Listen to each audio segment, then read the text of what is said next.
Have you been looking for a podcast that's depressing, something sad, a podcast that you learn nothing from, a show that doesn't inspire you? Well, move along, 'cause this ain't it. This is Finding the Iron in You. Learn the rule of the world. Our goal is to make you more resilient, happier, more virtuous, and wise. And as a result, get more out of life, be better people, parents, and better professionals. All the while, having some fun. This is Finding the Iron in You. Learn the rule of the world. Now your host, Doni Friati.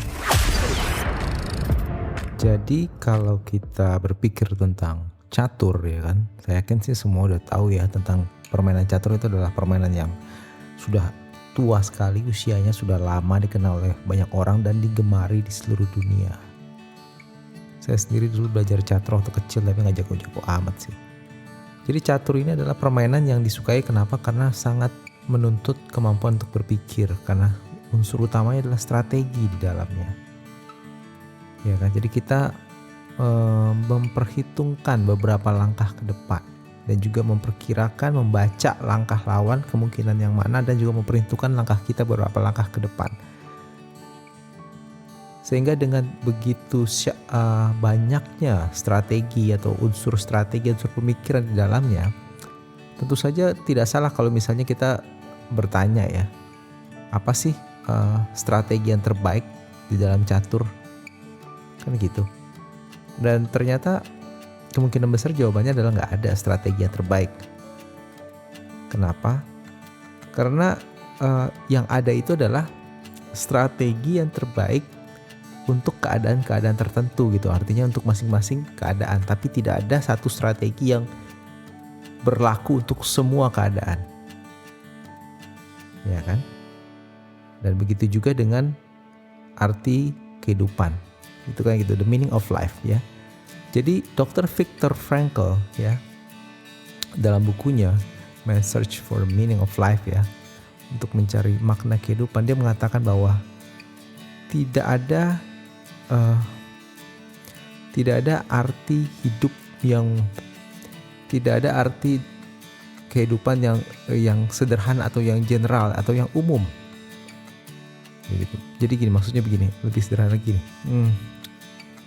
Misalnya gini, untuk ada, kita sebutlah ada Bapak A gitu ya, atau untuk seseorang lah, gitu. Tidak ada arti kehidupan yang dia bisa katakan misalnya dalam bentuk satu kalimat atau satu kata-kata yang berlaku untuk seumur hidup. Gitu. Kenapa? Karena menurut Dr. Viktor ya, arti kehidupan itu akan berubah. Gitu loh. Jadi the meaning of life, arti kehidupan itu akan berubah-ubah tergantung kondisi dan situasi Anda. Jadi maksudnya gini, kalau Anda mungkin masih awal-awal, mungkin umur 17 tahun gitu, mungkin arti kehidupannya akan berbeda ketika Anda umur 30. Nanti ketika Anda umur 50 tahun, arti kehidupan Anda juga berbeda gitu. Dan begitu juga kalau Anda dalam keadaan ekonomi yang lagi susah gitu, arti kehidupan akan berbeda dibanding kalau misalnya ekonomi Anda lagi baik gitu. Jadi banyak faktor yang mempengaruhi arti kehidupan Anda. Ini menurut beliau ya. Ini tanggapan saya ya dari yang disampaikan oleh Dr. Viktor. Jadi menurut beliau arti kehidupan seseorang itu unik. Jadi orang yang A dan orang yang B akan memiliki arti kehidupan yang berbeda-beda. Dan untuk masing-masing orang juga arti kehidupan itu tidak hanya satu berlaku seumur hidup, tapi juga akan berubah-ubah sesuai dengan kondisi dan waktu kehidupannya. Mungkin nanti kita akan lihat lagi sih maksudnya apa ya gitu, karena menurut saya itu agak dalam ya. Tapi sekarang kita kembali kepada pengalaman yang beliau ceritakan melalui bukunya ya. Jadi menurut beliau Dr. Viktor itu mengatakan bahwa yang namanya penderitaan itu ya bukan hanya suatu pengalaman yang penting dalam kehidupan, tetapi juga salah satu faktor utama untuk mendapatkan arti kehidupan. Jadi kalau kita mau tahu arti kehidupan ya, kita harus mengalami penderitaan. Dan menurut beliau, kalau kita ingin mendapatkan arti kehidupan, maka harus ada juga arti dari penderitaan yang kita alami itu. Gitu. Jadi kita harus mencari. Pasti penderitaan itu pasti ada artinya, ada maksudnya. Itu maksudnya. Kalau kita ingin mendapatkan arti dari kehidupan. Ya kenapa begitu? Karena begini. Nggak ada hidup yang tidak ada penderitaan. Kan gitu. Nah, beliau berusaha untuk memahami atau mendapatkan makna dari penderitaan itu, sehingga setelahnya dia bisa memahami makna dari kehidupan. Itu dia. Jadi menurut dia, penderitaan itu adalah bagian yang tidak terpisahkan dari suatu kehidupan. Nggak ada, ya sama aja dengan kematian ya, nggak ada orang hidup yang tidak akan mati. Ya kan, adanya kehidupan itu karena adanya kematian. Kalau nggak akan pernah mati, nggak akan pernah ada yang namanya kehidupan. Jadi itu adalah siklus kehidupan orang. Dan begitu juga semua orang di dunia ini pasti akan mengalami yang namanya penderitaan. Dan masing-masing orang tentu saja akan merasakan penderitaan itu yang paling berat lah, ya kan, dibanding orang lain. Jadi contoh begini, ada dua pilihan gitu menurut Dr. Victor. Ketika seseorang itu mengalami penderitaan, makanya dia bilang tadi kan, penderitaan itu adalah bagian yang tidak terpisahkan dari kehidupan. Ini kalau menurut beliau ya gitu loh. Jadi ketika seseorang mengalami penderitaan dalam hidupnya, ada dua pilihannya. Yang pertama adalah dia menerima ya takdirnya atau kejadiannya atau penderitaan itu, dan kemudian dia berusaha untuk menghadapinya. Ya, jadi menghadapi atau menjalani penderitaan itu, sehingga melalui dia menjalani atau menghadapi penderitaan itu, dia mendapatkan makna dari kehidupannya, dan itu unik untuk dia, karena yang mengalami penderitaan itu atau arti penderitaan itu kan berbeda-beda bagi tiap orang. Tapi bagi orang yang sudah menjalaninya, ya, jadi yang memilih untuk menjalaninya dan menghadapinya, maka dia akan mendapatkan artinya dari penderitaan itu dan otomatis mendapatkan arti dari kehidupannya. Tapi di sisi lain ada pilihan yang kedua, yaitu orang yang bisa kehilangan kontrol akibat penderitaannya, ya kan, sehingga dia bisa kehilangan sisi kemanusiaannya akibat penderitaan tersebut, ya kan, sehingga dia bisa berperilaku jahat akibat dari penderitaan yang dialami. Jadi ada dua pilihan gitu, antara orang yang menghadapinya dengan baik ya, dengan bijaksana, sehingga dia mendapatkan makna dari kehidupan melalui penderitaan itu, atau orang yang kedua yang tidak bisa menerimanya dengan baik sehingga dia bahkan sampai kehilangan sisi kemanusiaannya akibat penderitaan itu, ya kan. Dan itulah dia yang ingin disampaikan. Jadi menurut Dr. Victor, setiap orang itu kan dia juga melihat, jadi maksud begini, ketika dia melihat teman-temannya dan dia juga ya di tawanan, sebagai tawanan di camp Nazi itu, mereka tuh menderita setiap hari, yang mungkin kita nggak akan bisa membayangkan bagaimana penderitaan mereka. Ya, tapi di situ terletak pilihan bagaimana masing-masing orang untuk menghadapinya. Dan menurut beliau, orang-orang yang bisa menghadapi penderitaan itu dengan baik, maka dia akan mendapatkan makna dari penderitaan itu. Otomatis dia akan mendapatkan makna, bisa menemukan makna dari kehidupannya.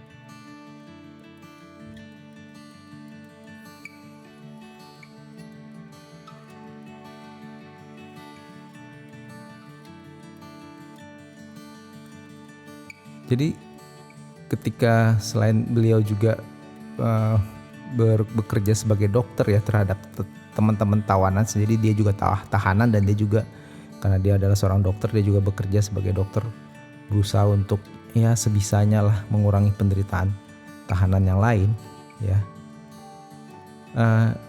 Dia melihat dari teman-temannya bahwa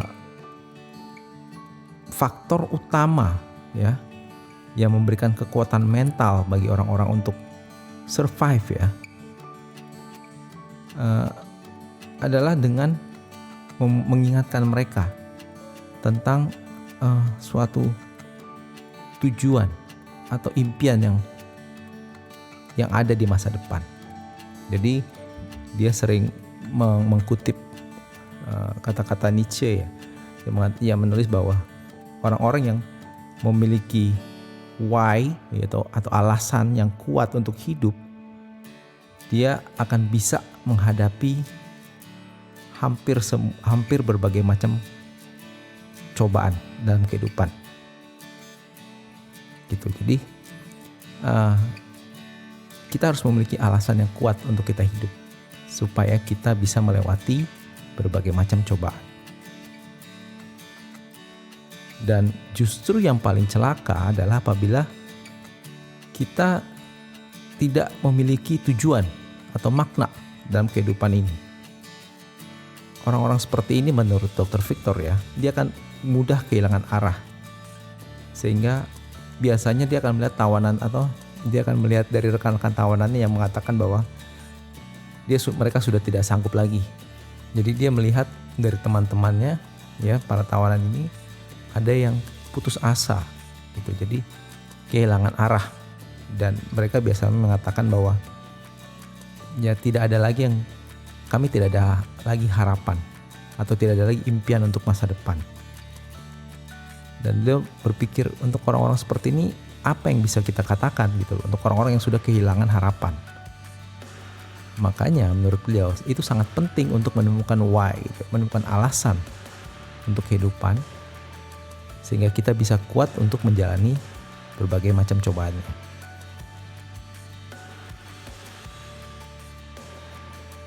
Nah,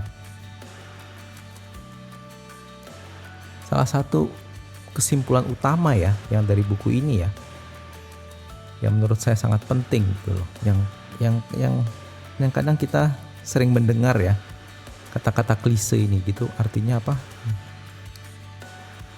Apa yang bisa kita harapkan dari kehidupan ini kan gitu kan? Apa yang bisa kita harapkan dari kehidupan ini? Apa yang bisa kita dapatkan dari kehidupan ini gitu ya? Kata-kata klise yang banyak sering kita dengar. Tapi ternyata menurut Dr. Victor itu adalah kata-kata yang salah. Jadi dia bilang itu terbalik. Jadi kita jangan bertanya pada kehidupan, tapi kita harus berpikir bahwa kehidupan itu yang bertanya kepada kita. Jadi kehidupan itu bertanya kepada kita, apa yang sudah Anda buat untuk dunia ini gitu loh.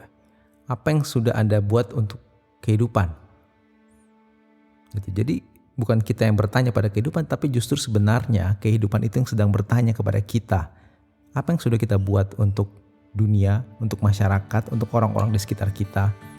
Apakah kita sudah memberikan manfaat untuk mereka? Mungkin seperti itu kira-kira. Jadi itu yang menurut Dr. Victor adalah pola pikir yang benar.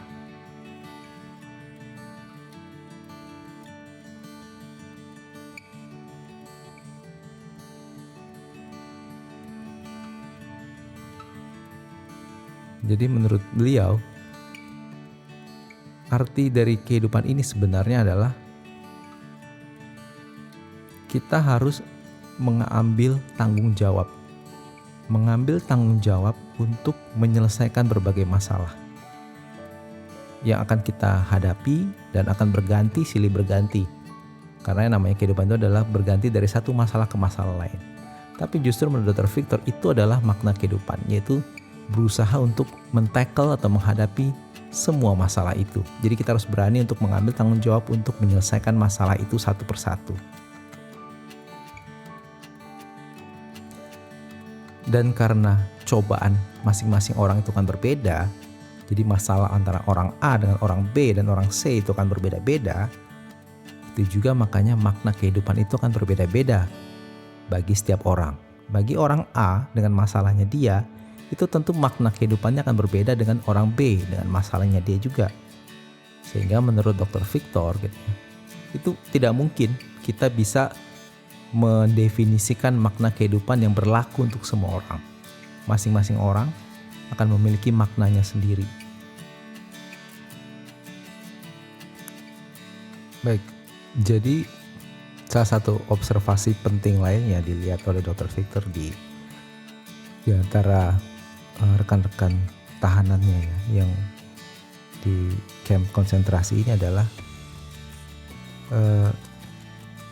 dia melihat bahwa paham bahwa yang mengatakan bahwa manusia itu tidak bisa bahwa manusia itu sangat-sangat dipengaruhi oleh lingkungannya dan dia tidak bisa dan dia otomatis dibentuk oleh lingkungannya, artinya tidak berdaya lah terhadap pengaruh lingkungannya, ya kan? Dan ini yang dia pelajari dari kondisi tawanan-tawanan di camp-camp konsentrasi ini. Jadi dia berkata bahwa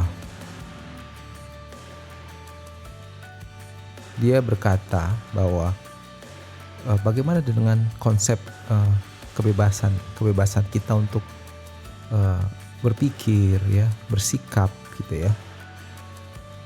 Apakah tidak ada kebebasan kita untuk berpikir atau bersikap, atau semuanya harus dipengaruhi oleh kondisi dan lingkungan, ya kan? Dan dari observasi dia terhadap teman-teman sesama tahanannya, ya dia melihat memang mayoritas itu banyak yang tidak bisa lari, atau artinya sangat dipengaruhi oleh kondisi tahanan yang berat, ya kan? Tetapi dia juga melihat bahwa ada orang-orang yang bisa tetap mempertahankan independen untuk kebebasan pikirannya, walaupun di tengah-tengah kondisi yang sangat berat, ya, baik secara fisik maupun secara psikologis ya, sangat berat. Tapi ada orang-orang yang bisa mempertahankan kebebasan atau kebebasan dari pikirannya. Sehingga dari situ Dr. Victor mengatakan bahwa setiap hari ya kita tuh diberikan kesempatan atau diberikan pilihan, ya, apakah kita akan mengikuti kehendak dari lingkungan atau kondisi yang kita hadapi, atau kita berusaha untuk mempertahankan atau menjaga independensi pikiran kita. Ya, jadi maksudnya begini, kita mengalami kondisi stres, banyak pikiran, banyak masalah, banyak tekanan, ya, yang memberatkan.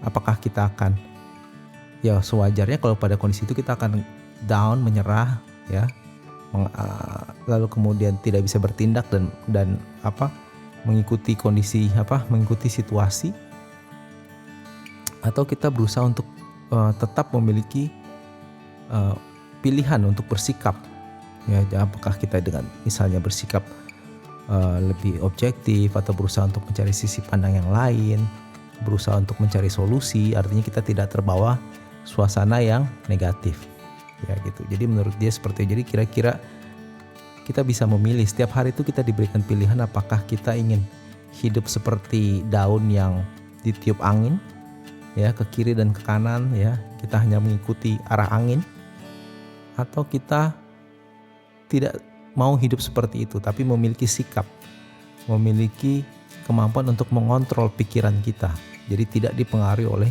situasi dan kondisi.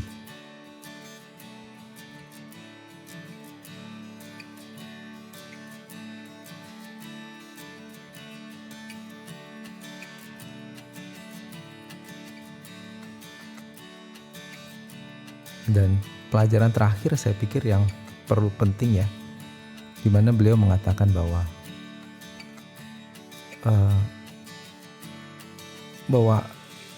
menurut beliau ya, bahwa salah kalau kita berpikir bahwa kita harus punya dulu makna hidup baru bisa menjalani hidup dengan baik. Itu terbalik. Menurut dia, bagaimana kita menjalankan kehidupan dengan baik, dengan bertanggung jawab, dengan membawa manfaat sebanyak mungkin buat orang-orang sekitar kita, itu akan membawa makna atau membuat kita merasa bahwa hidup kita memiliki makna. Jadi bukannya kita mencari makna hidup baru bisa menjalani hidup dengan baik, menurut beliau adalah jalani dulu hidup itu dengan baik, dengan bertanggung jawab, baru kita akan merasa bahwa hidup kita itu memiliki makna.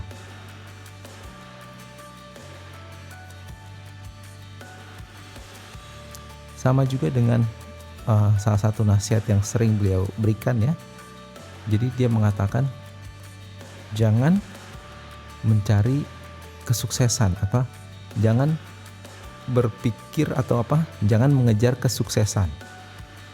Kata dia begitu. Semakin kita mengejarnya, semakin dia tidak akan tercapai atau lepas dari tangan kita. Karena menurut beliau, kesuksesan sama seperti halnya dengan kebahagiaan hidup itu tidak bisa dikejar.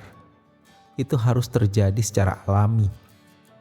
Dan itu bisa terjadi secara alami adalah sebagai konsekuensi dari dedikasi kita ya untuk sesuatu hal yang lebih besar dibanding diri kita. Artinya apa? Itu adalah suatu konsekuensi natural ya dari dedikasi kita dalam menjalankan peran kita di masyarakat. Mungkin seperti itu. Ya, jadi kalau kita misalnya ada peran, ada fungsi, ada pekerjaan atau ada manfaat untuk masyarakat ya. Karena menurut kita sebenarnya di berbagai macam lini profesi itu sebenarnya di satu sisi akan selalu melayani orang lain. Ya, contoh misalnya seorang pemilik perusahaan ya yang paling tinggi posisinya, saya pikir dia juga adalah seorang pelayan terhadap apa? Pelayan terhadap customernya. Karena customernya yang memberikan dia uang kan gitu. Dan semua bahkan jadi anggaplah kalau misalnya dia sang pemilik perusahaan ini mungkin sedang berlibur ya gitu ya, maka dia di hotel dia akan dilayani ya seperti raja ya gitu, atau naik pesawat dengan kelas 1 dan lain sebagainya, dia dilayani sebagai raja. Tapi begitu dia bekerja sebagai pemilik perusahaan, maka otomatis dia akan menjadi pelayan bagi customernya, karena dia harus berpikir bagaimana memberikan jasa atau produk yang paling baik untuk customernya kan gitu. Kalau dia tidak bisa memuaskan customernya, mereka kan lari ke perusahaan yang lain. Jadi menurut saya di setiap profesi apapun, di satu sisi kita akan menjadi pelayan atau memberikan manfaat kepada masyarakat. Dan menurut Dr. Victor gitu ya, apabila kita melaksanakan peran kita itu dengan baik, dengan berdedikasi, maka secara natural kita akan mendapatkan apa yang disebut dengan kesuksesan ataupun kebahagiaan.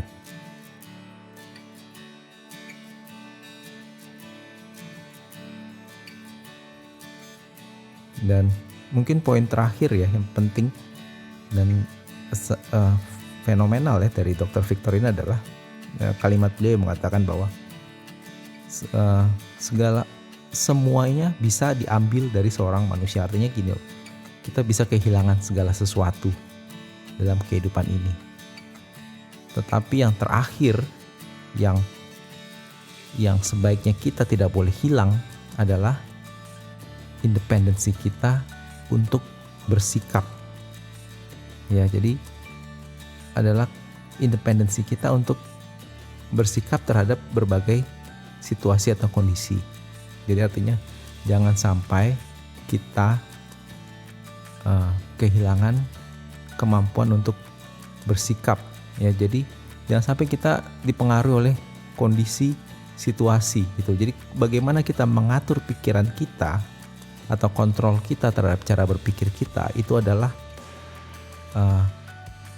kemerdekaan terakhir bagi seorang manusia, dan itu kita tidak boleh hilang. Ya gitu loh. Jadi bagaimana kita bersikap terhadap kondisi atau berbagai situasi, itu adalah kemerdekaan terakhir seorang manusia yang seharusnya tidak boleh atau tidak akan bisa diambil, dan itu jangan sampai kita hilang. Itu adalah pesan terakhir dari Dr. Victor. You've been listening to Finding the Iron in You. Learn the rule of the world. Tony's passion is to make you happier, to think critically, to help you become more virtuous and more wise. We hope you've enjoyed the show. Make sure to like, rate, and review. And we'll be back soon. But in the meantime, find us on Instagram and Twitter. See you next time on Finding the Iron in You.